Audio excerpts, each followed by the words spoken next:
Welcome you inside this edition of Big Ten Today, presented by Gatorade. Rick Pizzo, Jake Butt alongside for the next hour before you get set to make a trip to the West Coast, on the call for a huge matchup this weekend, Illinois visiting Washington. I can't wait, and it's supposed to be Seattle weather out there. It's almost like a mini championship weekend across all of college football, and it's a little chilly here in Chicago, Rick. I think it's like in the 40s, 50s. This is when you got to turn it up a notch. This is when championships are won, and this weekend will be really revealing for a number of teams in that sense. Be interested to see how rested Illinois feels coming off their first bye of the year. They're the last team to get a bye.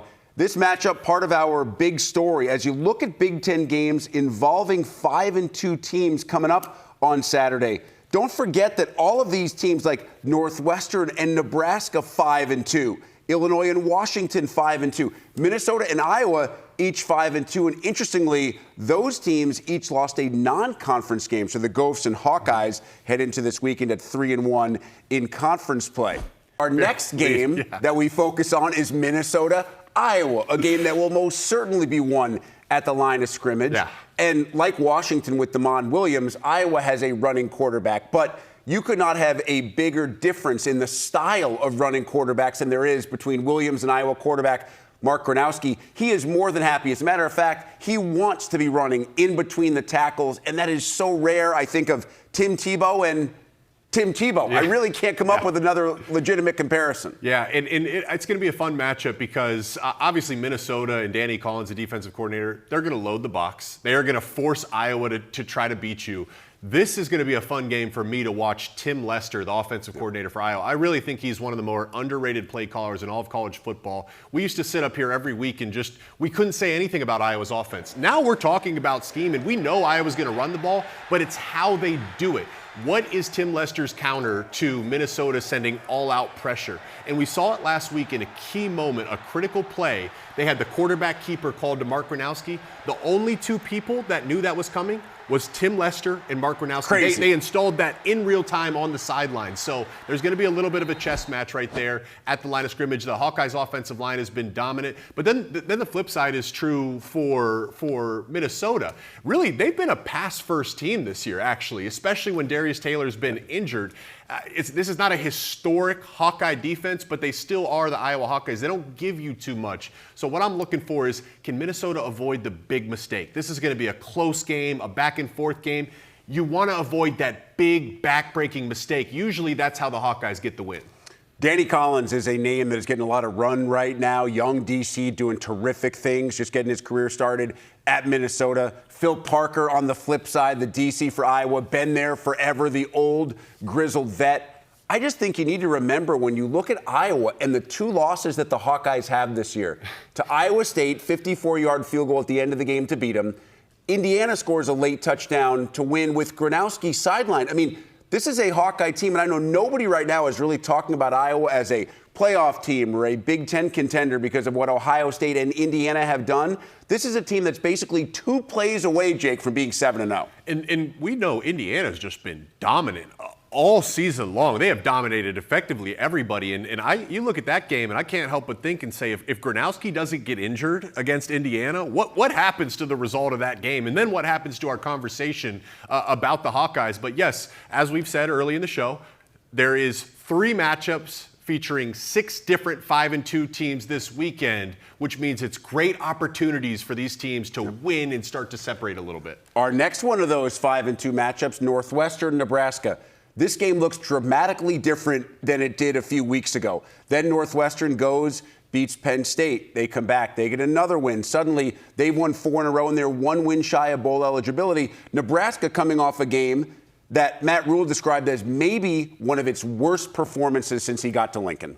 Let's start there because I think about just the noise of each program. Northwestern, they're a quiet 5-2. I mean, they've been playing some darn good football. David Braun has mentioned we need to get better at the line of scrimmage. Their offensive line has taken strides. Their run game looks complimentary, if not really explosive at times. And for Nebraska, it feels like an emotional roller coaster of a season, you know, and I'm guilty of this too. You know, they have the emotional comeback against Michigan State, then another comeback against Maryland, and you're looking at their schedule saying, wait a second, maybe the Huskers can be a playoff team. But Matt Rule coming out of that Minnesota game, man, you listen to his press conferences, challenged his coaching staff, challenged his players, challenged himself. That was simply not good enough. So I'm curious to see what is the response in this game for the Huskers, because if you take the noise aside, you're 5-2. You're still right in this if you play to your standard. Again, Rick, it's going to be the line of scrimmage, though. They gave up 9 sacks, Jake. 9 sacks to the Gophers. And is that Dylan Raiola? He took accountability. Is it Holgerson? It's everybody. It's the running backs. In Northwestern, they're not a blitz-happy team. They're not an explosive pass rush team. But it doesn't matter because the Huskers have been giving up pressure to nearly everybody. I think the game plan might look a little bit different this week for Nebraska's offense. Build in more quick passes. Treat this as if Northwestern has the best pass rush in college football, because that's what your offensive line is making the opponents look like. And I would feed Emmett Johnson too. 21 carries against Maryland. The prior 2 weeks, it was in the teens. You got to give it to him. He's been one of the best backs in college football. Listen, and I know Northwestern OC Zach Lujan has taken a lot of heat, but I think the last couple of weeks especially, Lujan has realized Preston Stone is not a guy who's going to go out there and win us a ton of football games by throwing for 350. That's not really who we are, as good as Griffin Wilde, the wide receiver who's really been a breakout star, has been.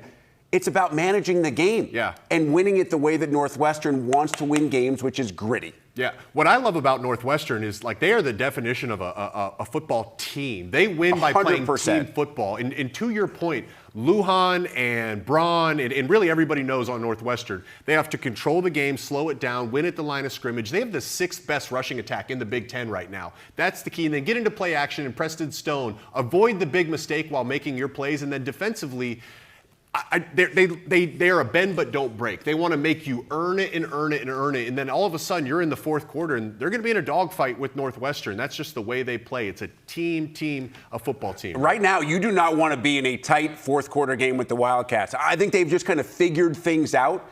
They don't get nervous. They close when they have to close. Look at UCLA. Look at Penn State. That's just what they're doing right now. Congrats to David Braun and this team. Not congrats, but well done on, at this point, being just 1 win shy of bowl eligibility. Reminder, coming up on Saturday, Big Ten Tailgate is live from Lincoln with all the pregame festivities before the Huskers host Northwestern. Then countdown to kickoff takes you on the field, around the conference, right before the action starts. It all begins Saturday, 10 Eastern, 7 a.m. Pacific on the Big Ten Network. And so it's unbeaten Indiana against unbeaten UCLA. At least that's the way that Curt Cignetti is selling it to his players. He is telling them that UCLA is 3-0, that they finally hit the reset button after that 0-4 start, and they're a different team. Now, Indiana actually is a legit 7-0 and ranked number 2 for the first time in program history. But, Jake, to me, it's just another example of Curt Cignetti finding ways to push the right buttons and motivate his team and not let them believe that they're as good as everybody is telling them they are. That's the best thing. That's what makes Cignetti who he is. I just think about he has been spot on, almost like Nostradamus, like predicting. They have that big win against Illinois, and he says, actually, next week against Iowa, it's going to be an even bigger test. We're like, what are you talking about? He was exactly right. He comes out of the Oregon game, and he said, the number one job I had as the head coach was to ensure that my team was mentally prepared for this challenge. And you see it once again against UCLA. Is he's kind of just tuning that frequency on the radio to make sure his team understands his message very, very clearly. And why that's important is UCLA, I give them a ton of credit for Tim Skipper and Neuheisel, but I think part of this is they've caught teams off guard. It seems like people are waiting for them to make mistakes and look like they did earlier in the season. That's not been the case, and it won't be the case against Indiana. Since Cignetti has gotten there has not been one game where I could say the Hoosiers showed up unprepared to play. I can't think of one instance. They're one of the best coach teams in college football in that sense. And you think if UCLA wants to pull off the unimaginable and pull off this upset, how they would do it, they want to make this a messy, sloppy game. Trick plays on special teams, trick plays on offense, forced turnovers, changing tempo. If you're Indiana, you want to play a clean game, control the line of scrimmage, tackle well. They're really hard to beat when they play a clean game. I think every team's going to face a few moments that you have to overcome if you want to try to be unbeaten. Maybe for Indiana, that moment was in Iowa City when they found a way late. And now the schedule certainly looks favorable, though UCLA is playing by far its best football of the season, maybe the best football we've seen from UCLA since it joined the Big Ten before the start of last year. And Nico Iamaleava if healthy, is a big-time issue for any defense. Listen, this defense has been amazing. D'Angelo Pons is back and healthy. I would say Fisher and Jones maybe the best linebacker tandem along with those two guys at Ohio State inside the Big Ten. But Indiana will face a challenge from this UCLA offense this Saturday. 100%. I think one of the big keys that has helped UCLA is they've finally been able to get the run game going. They've been able to play a little bit more complementary offense, and it hasn't been all on the shoulders of Nico Iamaleava. But the key is look at what the Hoosiers did to one of the best offenses in college football, which is the Oregon Ducks. The Hoosiers have this ability to dictate the terms of play even when they're on defense. They had Dante Moore, who has looked pretty much flawless this season. He looked really confused, and that's going to be the challenge for Nico and the Bruins offenses. How do you handle these simulated pressures? Indiana, they don't send 7, 8, 9-man all-out blitzes all the time, but they show pressure. It's figuring out which 4 are coming and who's dropping and where are they dropping. And then for Nico is avoiding turning the ball over. Yeah, an unbelievable atmosphere. Big Noon is there. It's going to be awesome. It's going to be a phenomenal setup in Bloomington. You talk about challenges. Perhaps the biggest challenge this weekend comes for the Wisconsin Badgers. Yeah. They're in a bad way in every way imaginable. And now you go on the road. You're playing an Oregon team that had been beaten the week prior and last week showed what it can do, especially offensively when it's angry with more than 700 yards of offense. If you're looking right now for a game, at least on paper, that appears to be a complete mismatch, with all due respect to the Badgers, this is the one. Yeah, well, I'll just start with Oregon, and I think we were all wondering what they would look like coming out of that Indiana game. It was a physical game. It's like a 6-hour flight to New Jersey. We talked with Oregon. They got in late Friday night, so they didn't get that extra day of sleep that's become so famous this season.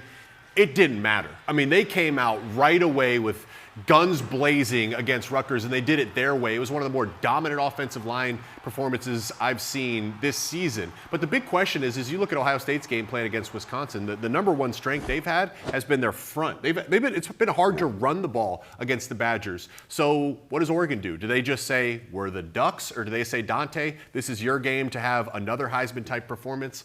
And for Wisconsin, Rick, football's beautiful in the sense it's just so hard, and you train year round, and you only get 12 guaranteed opportunities. So for the players, what do you have to lose? Find joy in the chance you get. This is one of your 12 guaranteed opportunities. Go out there and just leave it all on the field and see what happens. I'm sure that's the message for Luke Fickell is that's what they can control. Let's just see what happens. And just trying to figure something out offensively. It seems like it's been weeks since we've seen, because it has been weeks since we've seen Wisconsin actually get into the end zone offensively. Yeah. Wouldn't be surprised if that becomes an issue again this weekend inside Austin Stadium. And I cannot believe that we didn't start with the next game that we're going to discuss, because it's a game that means a little bit more to you than it does to most people. Michigan State in East Lansing at night. I don't care what the records are. I don't care what the stats say. And I know you don't either, because you know what this rivalry means to every player on both teams, especially those from the state of Michigan. And maybe more so than any other rivalry that we've covered here in the last 20 years, more wacky stuff that you would never expect has happened in this series. That is this rivalry. That's exactly what it is. And I think, listening to Jonathan Smith, he kind of acknowledged that the last year's game caught him off guard in the sense of what it actually meant to the players. It is different. I mean, it is a fist fight. There is an element of hatred. You often grow up and play high school football with these guys. You know one another. You know their families. It's a different rivalry in that sense. Now, what that ends up showing up on the field and why this game gets messy, when I would play these games against Mark D'Antonio, is he wanted to make the game messy. Trick plays on special teams. They'd come after you and try to block a punt or a field goal, momentum swings. And I think the records of this game do play a factor in the sense for Michigan State. Yes, it's been a disappointing year. If you beat Michigan, your rival, and ruin their season, I mean, Michigan's right back in that playoff talk. If you ruin Michigan's season, you get to experience that joy as a team. But I know Sharon Moore is going to have his guys ready. He acknowledged that. I mean, he spent his press conference, the early part, talking about the importance of this rivalry. I'm curious to see what Wolverine team shows up, because the USC game is a complete anomaly to me. I don't know what happened that day. It doesn't matter. The team that showed up last week against Washington is capable of beating anyone on any given Saturday. And on the road against Nebraska, looked really good in that game as well. Physical with Bryce Underwood running all over the place. You wonder if that could potentially be a solution for Michigan offensively tonight against the Michigan State defense that has been very up and down throughout the course of the year. Night game inside Spartan Stadium for Michigan and Michigan State. Hey, speaking of Michigan, tonight a great hockey matchup coming your way when the third-ranked Wolverines try to make a statement. That's one of the statements of this show. They'll take on defending national champ Western Michigan. Puck drops at 7 Eastern, 4 Pacific on the Big Ten Network and the Fox Sports app.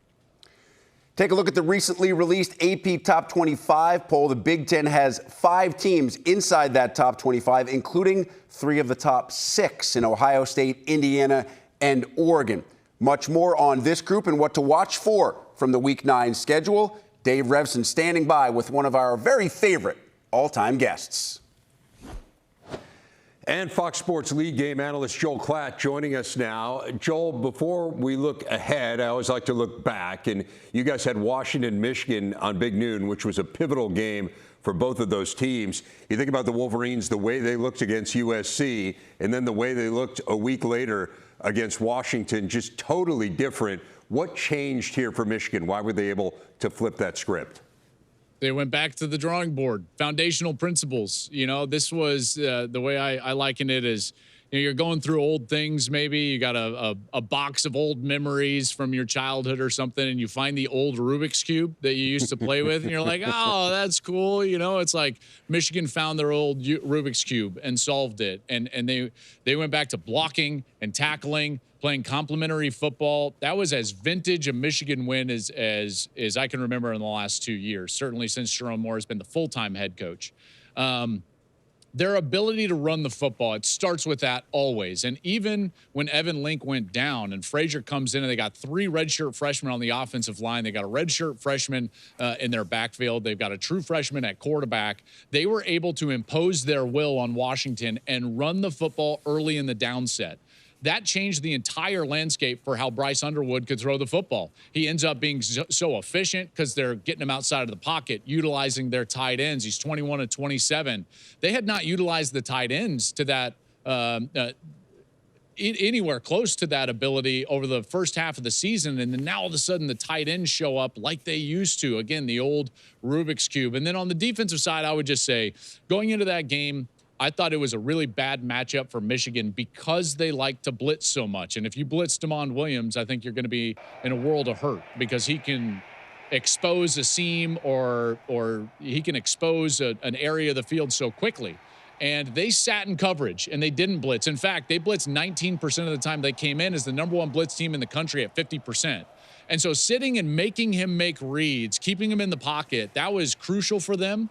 I think they're a better defense when they do not manipulate their coverage and when they do not blitz and they allow themselves to just force the opponent to snap it over and over and over again. And then that opponent generally makes a mistake. And, Rev, that's exactly what happened when DeMond Williams threw him those couple of interceptions. 3 turnovers in all for Washington, a team that doesn't turn it over very often, but you wouldn't have known it from watching that one. They have a huge game against Illinois this week. We'll talk about that in a bit, but it's interesting to think, week to week things change so much, right? And you talked about Michigan and how dramatically different things were. I look at the team that they had lost to the week before in USC, and man, they go to Notre Dame, and they had done such a great job on the line of scrimmage against Michigan, and then against Notre Dame, you give up more than 300 rushing yards, and so now you're 5-2. You probably have to run the table to be in the CFP. What needs to happen here for USC to make that happen? Well, it's very clear, you know, what the blueprint is to go against USC.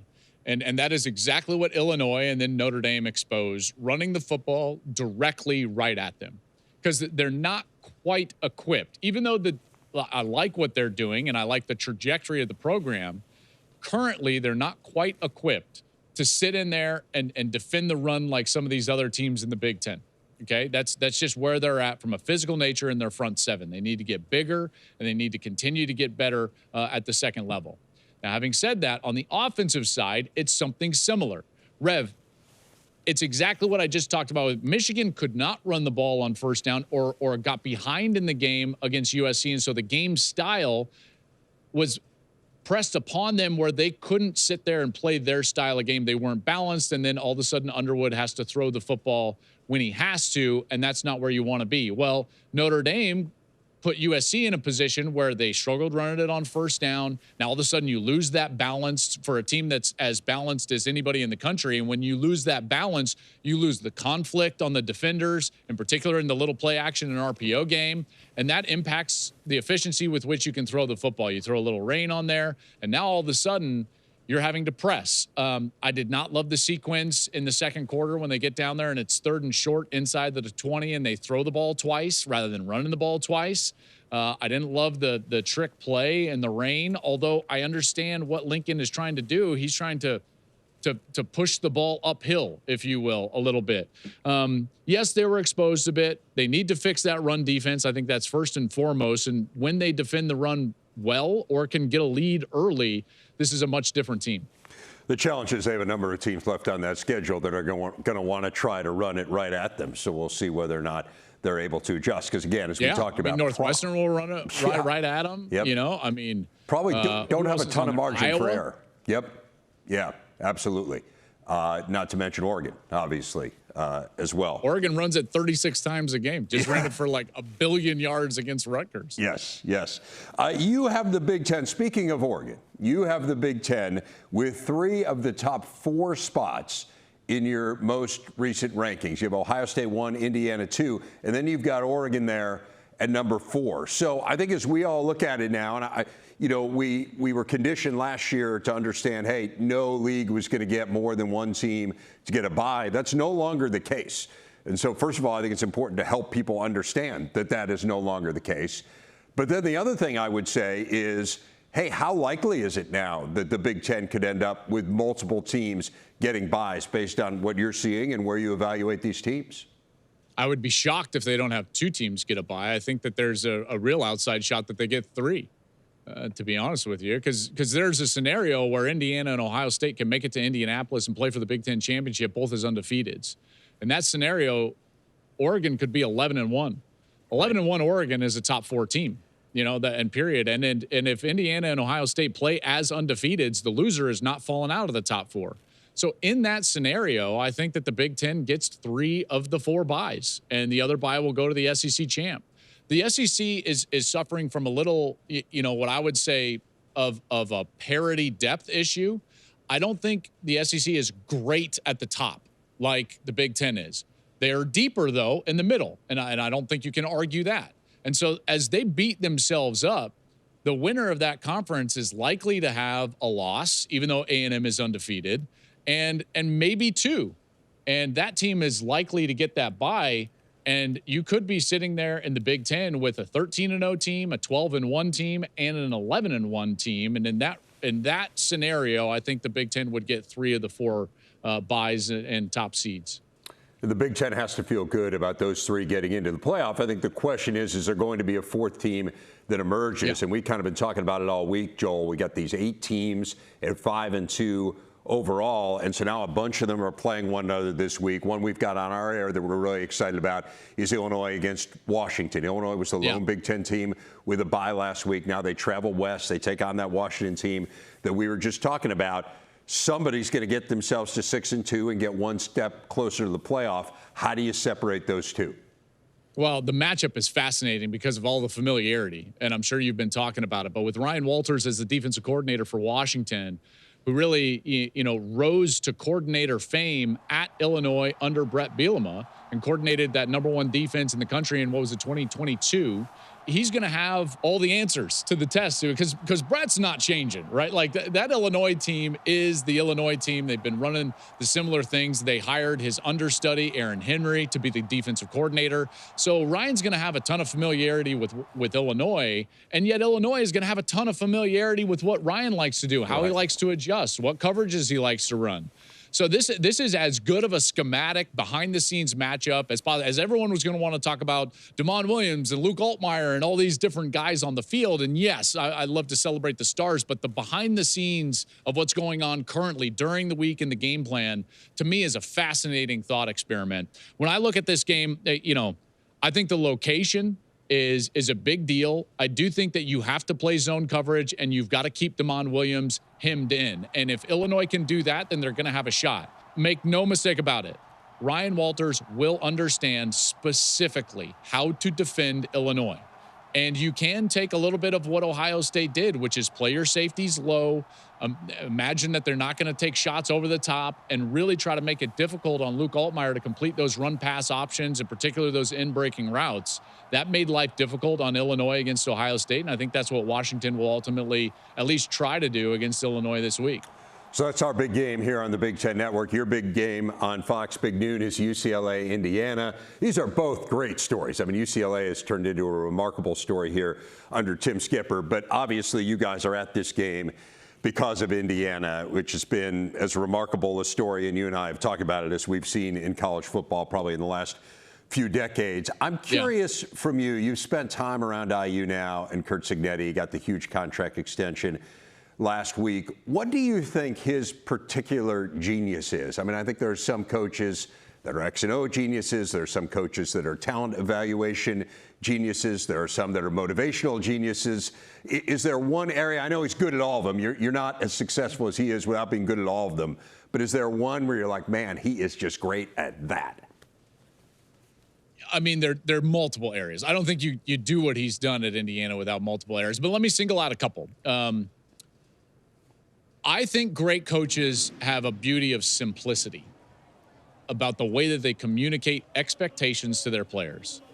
And then the coaches that have a hard line on those expectations and don't deviate from them, those are the guys that have success. See, it's not about the style with which you talk to the team or go about it or the style of play that you have. It's really that. Can I articulate a simple expectation and then hold you accountable to that expectation? He would call it the process. I think he learned it from Nick Saban. That's Curt Cignetti's genius. And those guys understand what is expected of them, and they're able to clearly define it and then clearly reach it. And then the other thing is I would also say that there is some schematic genius as well, because of the teams that I cover, I think Indiana does the best job of attacking an opponent's specific weaknesses as anybody. You know, in college football, there's a little bit more reliance on your own structure or your own system versus a specific matchup against an opponent like you would see in the NFL. And with Cignetti, it's a bit more like the NFL because there is some real specificity with the way that their defense attacks an offense, the way their offense attacks a defense. And that's the credit to Mike Shanahan and Bryant Haynes, their two coordinators, who develop very specific and articulate and quality game plans each and every week. Yeah, when we visited with him this summer, and we were talking to him a little bit about how they did it last year and whether they'd be able to do it this year, the first thing he said was holding on to both those coordinators was a huge and he's going to need to this year because the people will come knocking for those two guys, and rightly so. And so I'm not as interested in the $11.6 million that Curt Cignetti got. I'm more interested in what's the pool for the assistants? You know, can they hang on to those guys, and how much will it take to hang on to those guys? Well, he mentioned Haynes in particular. A lot of people came after in the offseason, and he was able to hold on to him. So that bodes well for the future. Have a great time in your immediate future in Bloomington. We'll look forward to hearing the call with Gus and Jenny coming up here on Saturday. Thanks, as always, for your time, Joel. You got it. Have a good day. You look at the 2025 Heisman Watch, according to FoxSports.com, as of today, Julian Sayin is on this list. Now, the interesting thing is Fernando Mendoza also on this list, but this is a guy that was projected before the year started as a potential #1 pick in a future NFL draft. We know all the hype behind Dante Moore, but there were more questions than I think there was certainty regarding Julian Sayin. And Jake, he has answered every question. He has made every throw. And I know the counter is, well, it's easy when you have guys like Jeremiah Smith and Carnell Tate. It is never easy to play that position in college football. No, never easy. And you don't just mistake or it's not happenstance to just fall into the numbers that he's putting up. I mean, he's unbelievable. And I look at him, he's like a silent assassin. Rick, I compare him to Will Howard last year, more of an outspoken leader. You don't hear anything about Julian. He just shows up, with his briefcase, his suit on, and just dices up your defense and then leaves. It almost makes him more scary in that sense. And what Urban and Coach just broke down is what he does really well. It's all of the fundamentals. I'd love to do a breakdown of his pocket presence, his footwork within the pocket, his ability to navigate rushers while keeping his eyes downfield. Yes, I know he has these weapons, but did you notice on every one of those throws the location of the ball with a tight spiral that cuts right through the winds? I mean, he's been the perfect guy for this Buckeye offense. I felt coming into the season, because of the weapons, you need a true point guard, a guy that can just get the ball on time, in rhythm, where it needs to be, and that's exactly what he's been doing this season. Especially that field post throw that Urban Meyer was talking about, where with the defensive back so close up, it could be a pick six. Not only was it perfectly thrown and thrown hard, but it was down in this pocket as opposed to up here. So even if the defender decides to jump the route, there's no way he's getting down there to grab that ball. Those little things. Hey, there's a possibility, right? We could have Mendoza, Indiana against Sayin and Ohio State in the Big Ten champ game. It would not just be Heisman, but also maybe Big Ten Offensive Player of the Year conversation, though I guess that's decided after the regular season. We would love to see that quarterback matchup. They should just take the Heisman ceremony and bring it to that game and just have a winner takes all, winner takes it home. You get all the trophies at that point. It would just add to the fun of what that game potentially might be. It's just amazing that in today's day and age of college football, you have two first-year quarterbacks at those schools, Indiana and Ohio State, both undefeated, both on track for the playoff and the champ game, and both listed as favorites to win the Heisman in 2025.